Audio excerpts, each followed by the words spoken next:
प्रकाश गेला झाली जीवाची लाजी भीमा पाठी या जगात आता पाळी उरलेला नाही असे मंदी दलित सारे रडू लागे धाई धाई चैत्यभूमीच्या ठिकाणी अशी संगे सवे नयनी वारी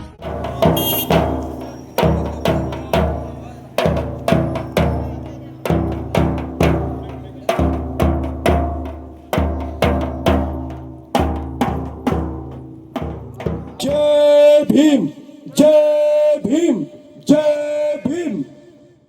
आज महामानव डॉक्टर बाबासाहेब आंबेडकर यांचा महापरिनिर्वाण दिन।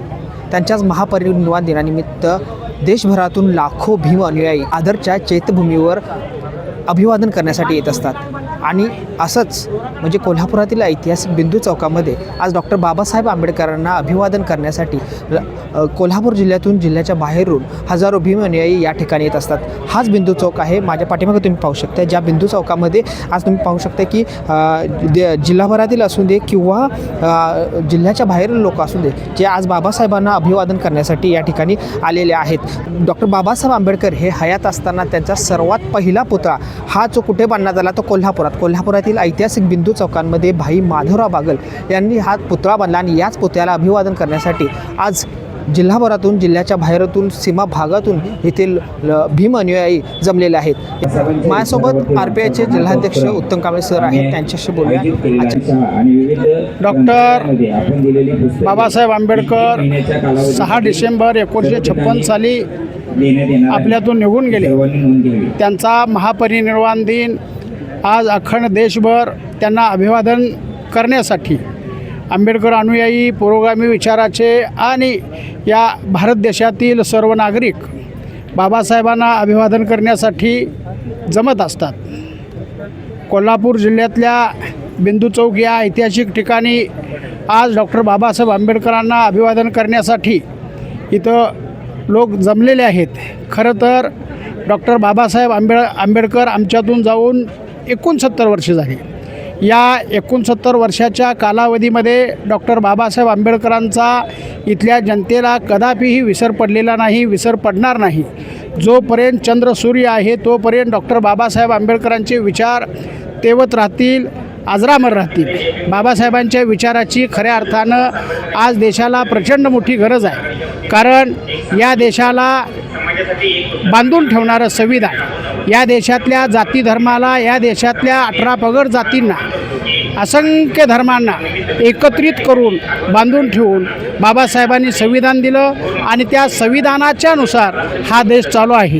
खरं तर कित्येक देशांची फाळणी झाली, कित्येक देशांची संविधानं ही कुचकामी ठरली, परंतु बाबासाहेबांचं संविधान आजही अजरामर आहे। बाबासाहेबांचं संविधान आजही अत्यंत चांगल्या पद्धतीनं अगदी सगळ्या समाजातल्या तळागाळातल्या लोकांना पोषक असं, तळागाळातल्या लोकांना संरक्षण आणि स्वाभिमान देणारं असं हे संविधान आहे। खरं तर बाबासाहेबांना अभिवादन करताना एक गोष्ट आपण लक्षात ठेवायला पाहिजे की बाबासाहेब आपण नाचून बाबासाहेबांचं गुणगान गातो, परंतु बाबासाहेबांचं गुणगान हे आपण वाचून गायलं पाहिजे।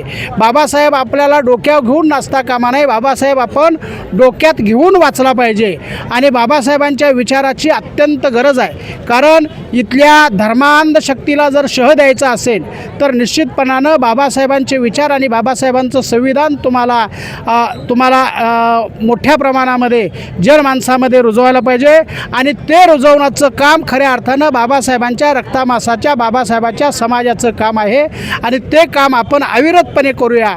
ते काम आपण अविरतपणे केलं, संविधानाचं आपण संरक्षण केलं, बाबासाहेबांच्या विचाराचं संरक्षण केलं, संवर्धन केलं, तरच खऱ्या अर्थानं बाबासाहेबांना आपण अभिवादन करायला लायक आहोत।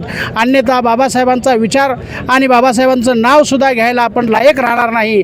तर नक्कीच संविधानाची रक्षण हीच आपली जबाबदारी आहे, हीच खाली बाबासाहेबांना अभिवादन ठरेल असं उत्तमदादा कांबळे माझ्यासोबत प्रेमानंद मोरे सर आहेत, त्यांच्याशी बोलूया।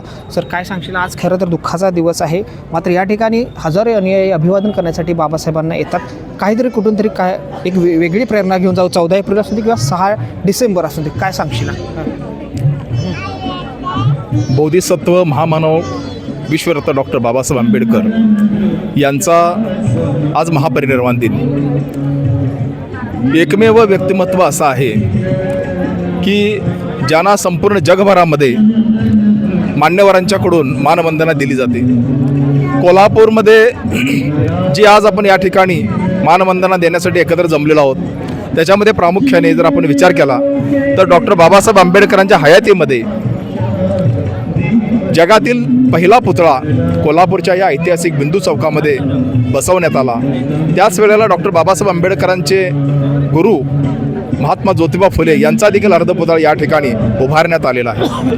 आणि या दोन्ही महामानवांना अभिवादन करण्यासाठी कोल्हापूर जिल्ह्यामधून सर्व सामाजिक संघटना, सर्व राजकीय संघटना, सर्व धार्मिक संघटना आणि विविध पक्ष संघटनांचे प्रतिनिधी या ठिकाणी बाबासाहेबांना आणि ज्योतिबा फुलेंना अभिवादन करण्यासाठी 6 डिसेंबर या ठिकाणी या दिवशी बाबासाहेबांना अभिवादन करण्यासाठी येत असतात. मला या निमित्तानं उपस्थित असणाऱ्या सर्व आंबेडकरी चळवळीतील सन्माननीय पदाधिकाऱ्यांना आणि सर्व संघटनांच्या पदाधिकाऱ्यांना मला विनंती करायची आहे की आपल्याला जर समजा डॉक्टर बाबासाहेब आंबेडकर यांचा जो काही सामाजिक समतेचा विचार आहे, तो विचार सामाजिक समतेचा विचार तळागाळामध्ये पोहोचवण्यासाठी आपल्याला भारतीय संविधान जे आहे हे संविधान सर्वांनी आपण समजून घेतलं पाहिजे. ज्याप्रमाणे एखाद्या धर्मग्रंथांचं पारायण होतं त्या पद्धतीनं वस्त्या वस्त्यामध्ये, वाडी वस्त्यामध्ये, गावागावामध्ये तळागाळापर्यंत भारतीय संविधानाचा प्रचार आणि प्रसार करण्याची जबाबदारी आपल्या सर्वांची आहे, संशोधकांची आहे, अभ्यासकांची आहे आणि सामाजिक चळवळीमध्ये कार्यरत असणाऱ्या सर्व सन्माननीय पदाधिकाऱ्यांची आहे. मला या ठिकाणी कोल्हापूर जिल्ह्यामध्ये आलेल्या जे काही या ठिकाणी आपले कार्यकर्ते आहेत, महिला आहेत, या सर्वांनी बाबासाहेबांच्यावरती प्रचंड श्रद्धा असल्याशिवाय या ठिकाणी कोण आलेलं नाही. या ठिकाणी आलेले जे काही नागरिक आहेत, जे बांधव आहेत, हे आज बाबासाहेबांना अभिवादन करण्यासाठी जवळपास कोल्हापूरमधून 5,000च्या वर प्रतिनिधी कोल्हापूरमधून मुंबई या ठिकाणी चैत्यभूमीवरती बाबासाहेबांना अभिवादन करण्यासाठी गेलेले आहेत. आणि असं असताना देखील जे कोल्हापूर जिल्ह्यामधले स्थायिक आपले बांधव आहेत ते बाबासाहेबांना आपल्या बाबांना अभिवादन करण्यासाठी बिंदू चौकामध्ये या ठिकाणी आलेले आहेत. कोल्हापूर जिल्हा मध्यवर्ती जयंती समितीचा अध्यक्ष या नात्याने मी डॉक्टर बाबासाहेब आंबेडकर यांच्या विचारांना, त्यांच्या आचारांना आणि बौद्ध धम्माच्या प्रचार आणि प्रसार करण्यासाठी मी कटिबद्ध राहून सर्व समाजाला मी आवाहन करेन की बाबासाहेबांना आपण त्यांचा विचार तळागाळामध्ये पोहोचवण्यासाठी आपण सर्वांनी आज त्यांना अभिवादन करून जर समजा प्रयत्न केला तर निश्चितच ही त्यांना एक आदरांजली ठरेल. बाबासाहेबांचा विचार घेऊन जावा असा देखील संदेश या ठिकाणून आपल्याला जाताना पाहायला मिळत आहे. डिजिटल बंधूसाठी मी रविराज, कोल्हापूर.